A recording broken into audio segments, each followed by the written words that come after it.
Isa na naman pong mapagpalang araw sa ating lahat. At ako pong muli si Gabriel Santiago from Batch 3. At nais ko pong ulit ibahagi sa inyo ang aking daily devotion for today. Na ang ating topic po ngayon for January 26, why is peace more important than wealth? Ang ating main concept po ngayon is still revolving around Abraham and Lot. At ang ating Bible verse is based on Genesis 13. So makikita po natin na ang kwento ni na Abraham at Lot, pareho po silang pinagpala ng Panginoon. Marami silang ari-arian, maraming hayop, at maraming tao na kasama nila. Pero habang dumadami ang blessings, dumadami rin ang problema. Nagkaroon ng alitan ang mga pastol ni Abraham at ang mga pastol ni Lot dahil hindi na sapat ang lupa para sa kanilang lahat.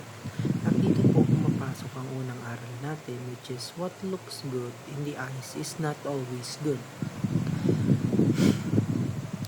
Nang dumating ang panahon na kailangan nilang maghiwalay, sila po ang pumili muna. Tiningnan niya ang kapatagan ng Jordan at nakita niyang ito ay luntian, maganda at parang hardin ng Panginoon. Sa mata ng tao, perfect choice. Pero ang hindi niya tiningnan ay ang spiritual environment. Malapit pala ito sa Sodoma, isang lugar na punong-puno ng kasamaan. So, minsan po ganito rin tayo, pinipili natin kung ano ang mukhang maganda, kung ano ang mas malaki ang kita, kung ano ang mas convenient.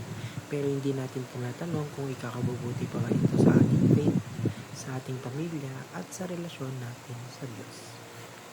Second is, peace is more valuable than love. So, si Abraham, kahit siya ang mas matanda at siya ang may karapatan pumili, ay pinili niya ang kapayapaan. Sinabi niya kay Lot, let there be no strife between you and me.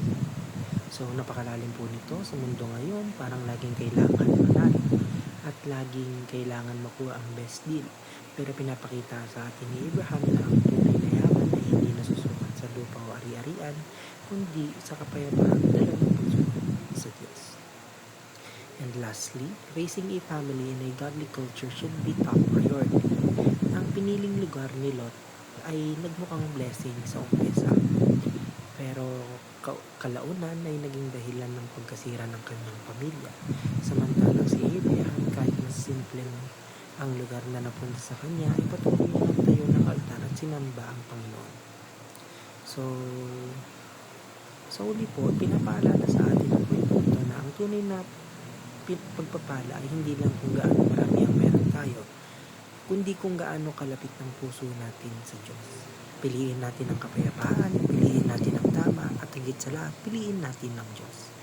At hanggang dito lamang po ang aking daily devotion for today at salamat po sa inyong pakikinig.